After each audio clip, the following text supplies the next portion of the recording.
Jay, a lot of celebrities that we've seen talking about certain subjects, your Steve Harvey, your D.L. Hughley, your LeBron James, etc.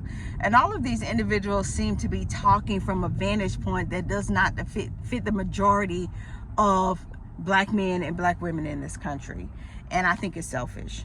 So I just wanted to get your take on it, you know, what you believe and kind of what you think.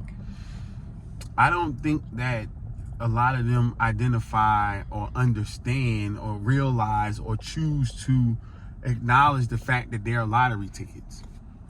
And what I mean by that is that to be a LeBron James, D.L. Hughley, Steve Harvey, or anybody else, Michael Jordan, any people, it's just like winning the lottery. The problem is just because someone can win the lottery every month, every year, every quarter, is enough of a frequency to keep people believing that it's not a lottery ticket. So, you know, they say the greatest trick the devil ever pulled is to make people think that he doesn't exist. Mm-hmm. Like, so thinking that the lottery ticket doesn't exist has continued to put us in a real bad space. So, like, it's a lottery ticket to be LeBron James. It's a lottery ticket to be D.L. Hughley, Steve Harvey.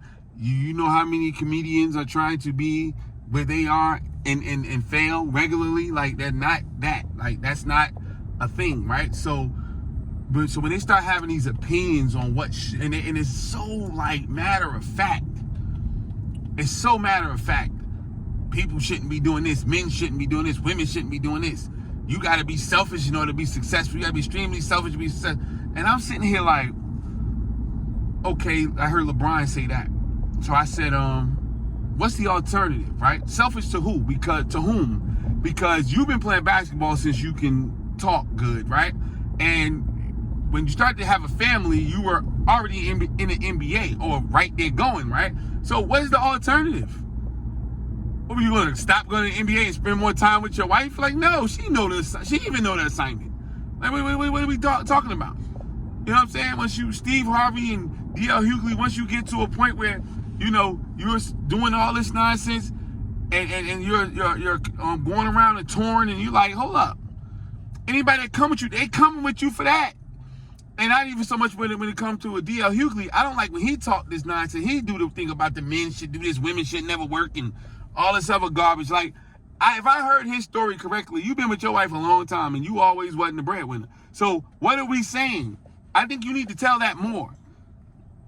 You know what I mean? Because you got people trying to measure up to something that doesn't even matter. Like, you really got people thinking that women aren't supposed to work to help the brothers. Like, everybody is not going to be a celebrity. And then when you have a longevity in life, like I remember being in a space where I wasn't a breadwinner on my rise. And then I remember becoming the breadwinner. But I'm so glad that I ain't had to sit there and be by myself in the process and be like, oh, because you're not making the most money, you don't need to be with nobody. Like, that's crazy. Like, it's just so much stuff that they just say and they just throw out, and it's so matter of fact. I remember Nick Cannon talking about, networking is worthless. Says the man who knows every damn body, and everybody know your name. Since when in business networking has been worthless? I was mad about that when I heard it, and I was mad at the people from Earn Your Leisure, but they used it as a ploy to continue to get more views, and they let him say whatever he said. And they actually did a video later on, not the same day, but later on, putting that out there, asking people what they think, of course, being able to get people engaged. And so I get the ploy. So I don't believe they believe the rhetoric that he said, but these people just get out there and just say whatever the hell they want. And it's sad because a good amount of people eat it up. They eat it up.